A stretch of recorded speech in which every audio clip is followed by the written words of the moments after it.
Welcome to this explainer. Today, we're diving deep, literally, into one of the most fascinating technologies on the planet.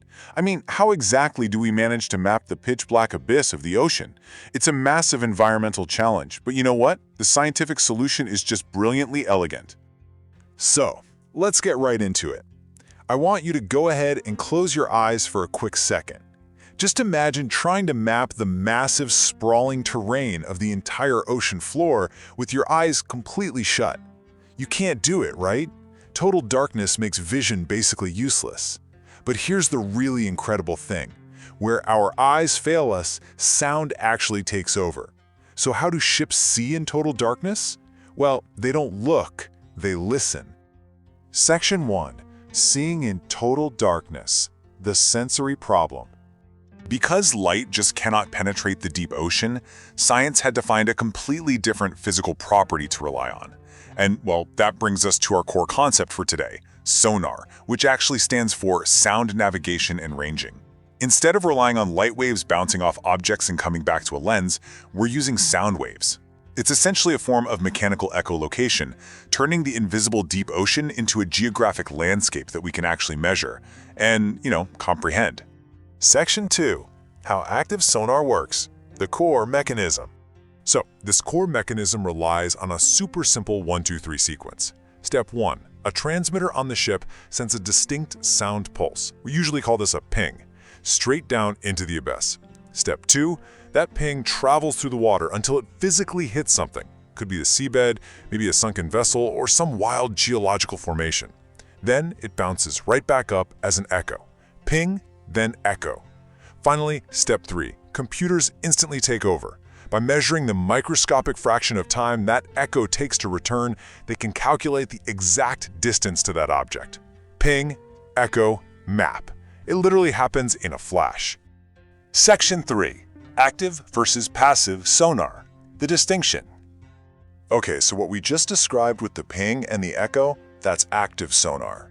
Active sonar literally shouts into the dark and waits for a reply, which, as you can imagine, broadcasts its presence to absolutely everything in the water.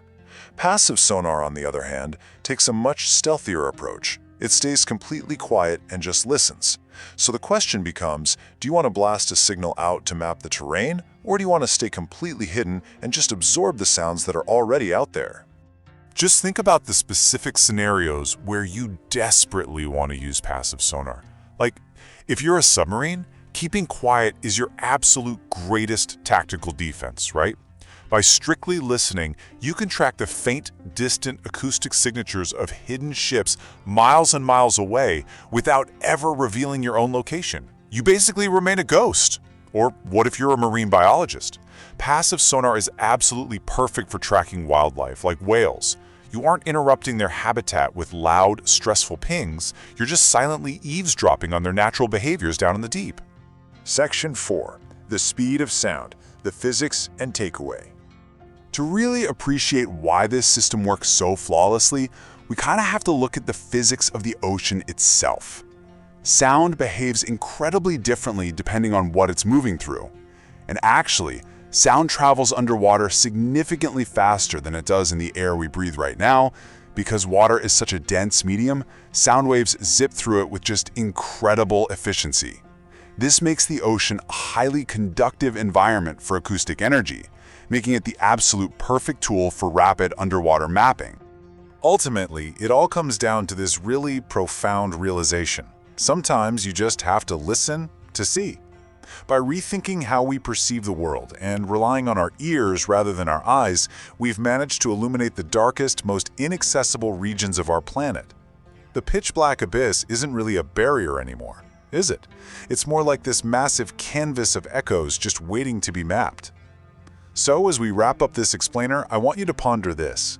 If mastering sound has allowed us to virtually light up the ocean floor, what other incredible scientific secrets might still be hiding in the pitch-black deep, just waiting for us to find the right way to listen?